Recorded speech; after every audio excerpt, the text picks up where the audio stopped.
Hello sir, சொல்லுப்பா. என்ன பண்ணிட்டு இருக்கீங்க? உளுந்து பொடி செய்கிறேன், இட்லி பொடி. என்னென்ன போட்டிருக்கீங்க? இது 1/4 படி உளுந்து, ஒரு 50 வரமிளகாய், பூண்டு ஒரு 10 15 பல்லு, கருவேப்பிலை, கொத்தமல்லி, புதினா 3மே கொஞ்சம் கொஞ்சம் போடணும். 3 சேர்த்து ஒரு கை போடணும். புதினா கொத்தமல்லிலாம் போட்டிருக்கீங்கல்ல, இது வந்து அதை நல்லா வறுக்கணுமா? ஆமாம், ஆனால் புதினா கொத்தமல்லி நம்ம மண்ணு இருக்கும். யூஸ்வலாக வந்து புதினா கொத்தமல்லி போட மாட்டோமே இல்லை, நான் இது வரைக்கும் பண்ணியிருக்கிற இதுலலாம் பார்த்ததில்ல. ஆனால் பட் இது ரொம்ப டேஸ்டாக இருக்கும். நல்லா இருக்கும். ஆனால் புதினா கொத்தமல்லி கொஞ்சம் மண்ணாக இருக்கும்ல, நம்ம ஃபஸ்ட்டு அலசி முதல்ல அதை போட்டு தனியாக வதக்கி எடுத்துடணும். தண்ணி இல்லாமல் எடுத்து தனியாக வச்சுட்டு அதுக்கு பின்னால் உளுந்து இதெல்லாம் போடும்போது கொஞ்சம் ட்ரை பண்ணிவிட்டு இந்த புதினா கொத்தமல்லியை ஆட் பண்ணிடணும்.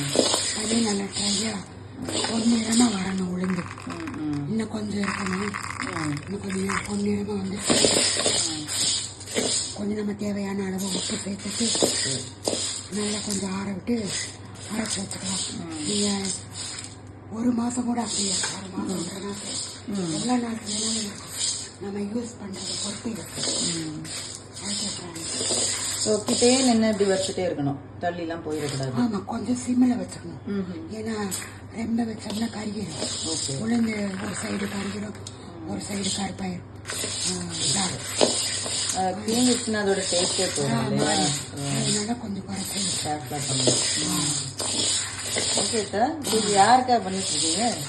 என் மருமகன் பியூலா லண்டன்ல இருந்து மருமகன் வந்திருக்கு.